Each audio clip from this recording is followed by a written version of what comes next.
Miami!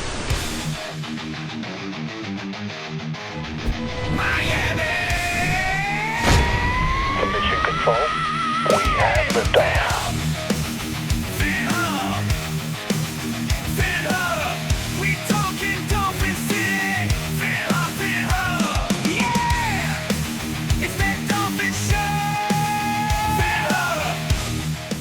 Welcome to the Phinhub Show, the one NFL podcast you can't leave off your roster. Now here's your host, Joey and Kevin Tejido. All right, welcome to another episode of the Phinhub Show, powered by BetUS. If you haven't already, make sure to check out BetUS and use code YouTube150 for a 150% bonus on your first deposit.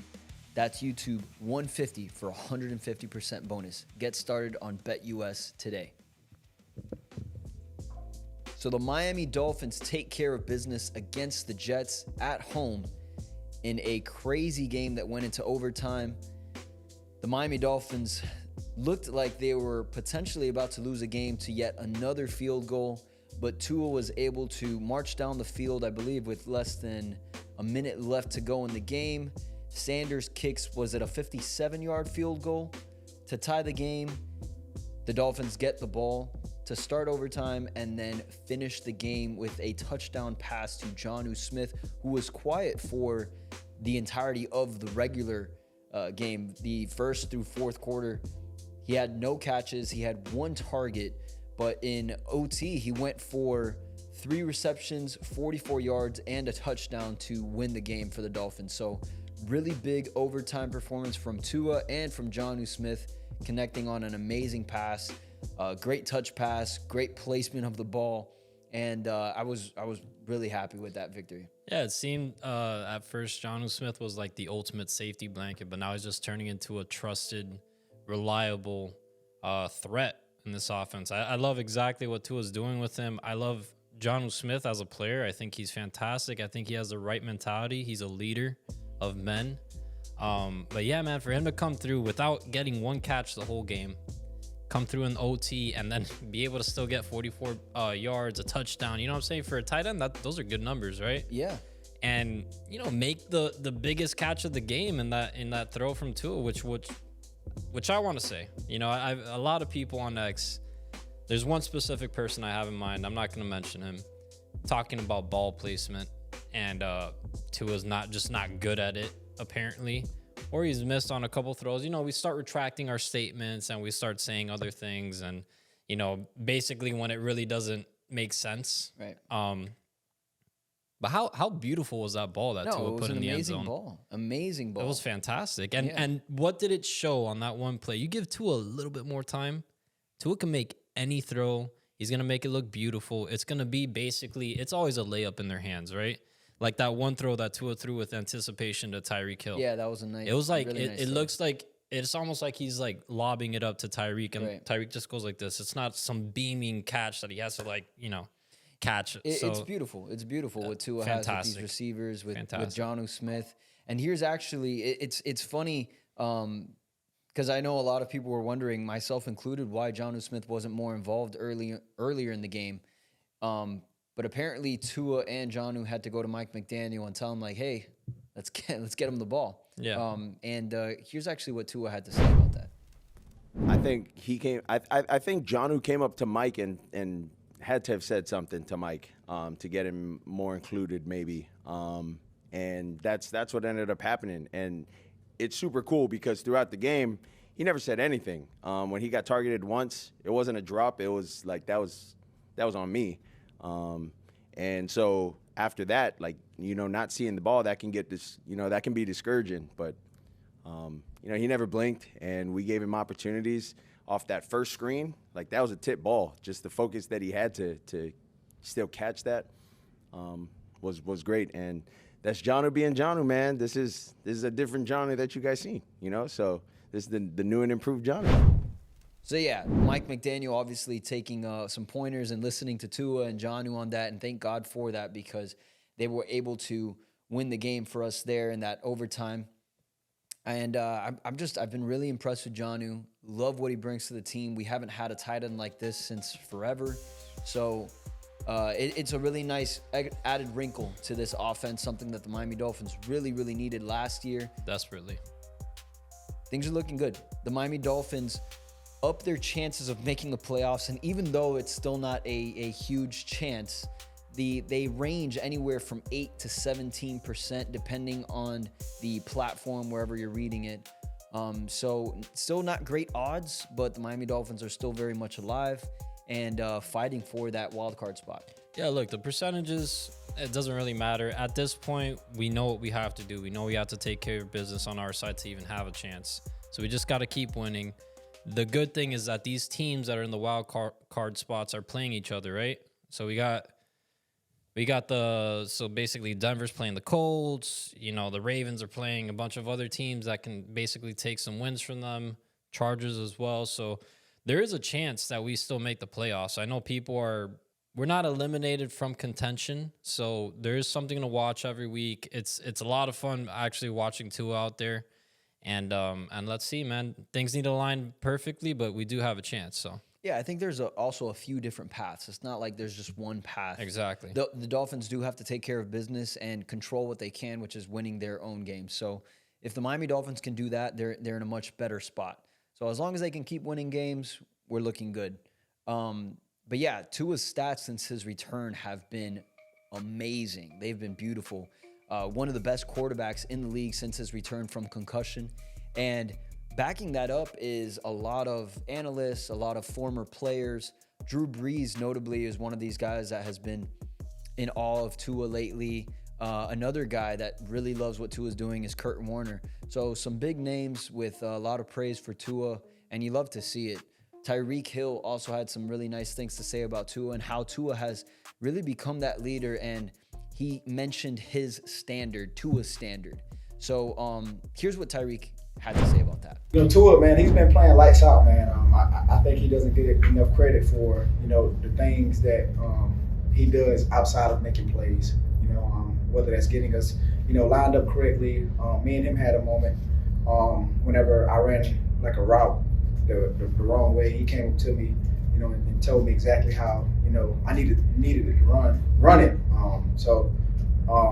He's been playing lights out, man. He's been a great leader for this team, not only on offense but also for defense, getting those guys going, man. And we just gotta, you know, follow him, man. Like follow his standard, you know, because the standard is the standard. And he's been playing at a high level, and guys around him just gotta match it, you know. And I feel like we've been doing that. But it's got to be every play, though. That mindset got to be every play. It just can't be, you know, whenever you're getting the ball or whenever it's time for you to, you know, be like the star or whatever. But it's got to be every play. So yeah, Tua's obviously taken that next step as a leader, and he has his players following his lead on this. And I think that's amazing. That's exactly what you want from a guy that you're paying north of $50 million a year. That's the franchise taking care of the franchise. So I love that Tua's become that for the team, and it's showing out on the field. It's rubbing off on the players. To have a guy like Tyreek saying he's following Tua's lead, I think speaks volumes to the kind of player he is and the type of leader that he is too. Yeah, and I think we're seeing a transition this year into Tua finally taking grasp of this team. This is my team. I'm the one that has to lead by example. I'm the one that sets the standard for a guy like Tyreek Hill. We're talking about the guy that was ranked number 1 by all his peers in the NFL as the best player in the NFL. And now we're talking about him, you know, basically taking Tua's lead, playing up to his standard because, I mean, it's true. Tua's been playing like one of the best quarterbacks in the NFL the last few weeks. Ever since he's been back, we have a fighter's chance in winning any game. We're in any game that we've played. You know, I know Green Bay was like the worst one that we've seen, but hey, I mean, we still had a chance to kind of get back in the game. It didn't happen. I know it's unfortunate, but Tua gives us the best opportunity to win. I'm really happy in what I've seen. So he's just showing that if he stays out there, if he can stay healthy, we have a puncher's chance. You know what I'm saying? Right. So, and I think it's also important this week, something that Tua's play has been great since his return. Something that we haven't seen consistently is Tyreek Hill and Jalen Waddle have a good game, especially at the same time. And these guys went off yesterday. Yeah. Tyreek for 115 yards, 1 touchdown. Jalen Waddle went for 99 yards, also caught that 2-point conversion that was pivotal Huge.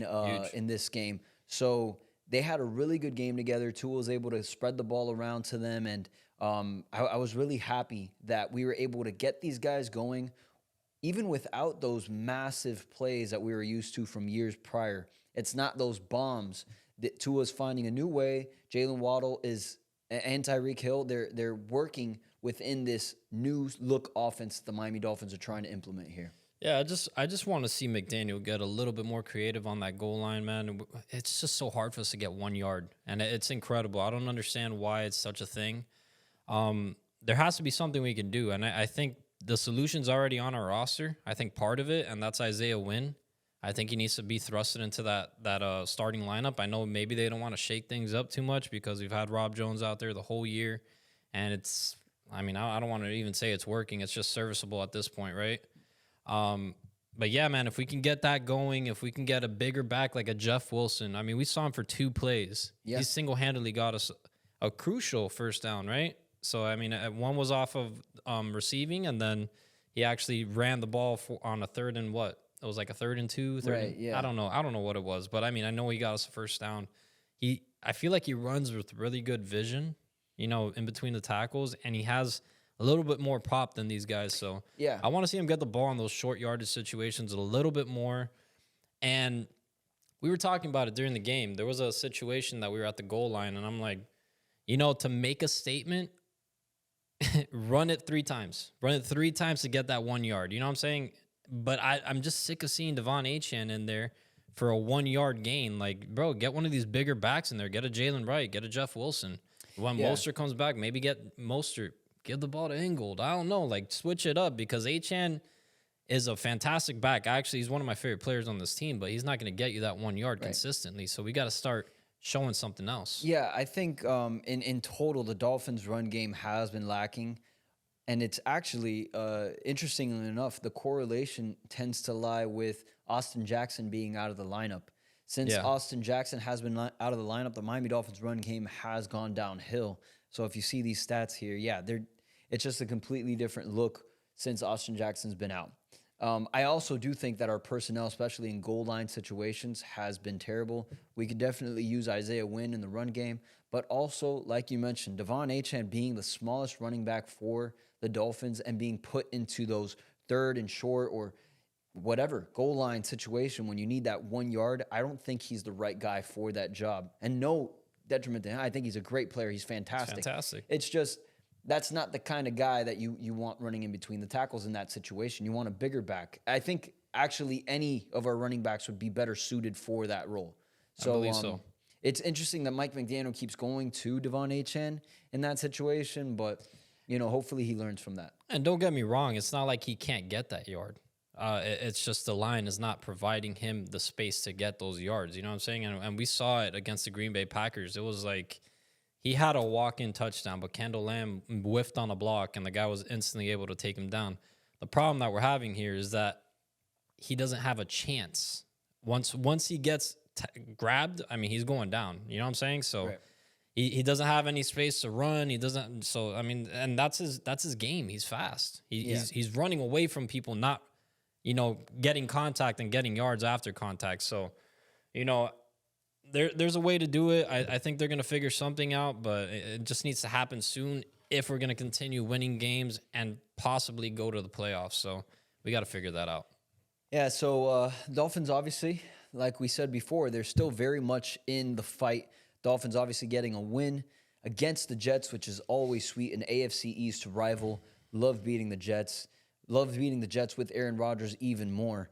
Yeah. Aaron Rodgers, though, and this is something to be talked about, our defense gave up Aaron Rodgers' first 300-yard game in the last, 3 seasons? Something like that. So it was his second to last season in Green Bay where he had his last 300-yard game. And, of course, the Dolphins are the ones to give that up.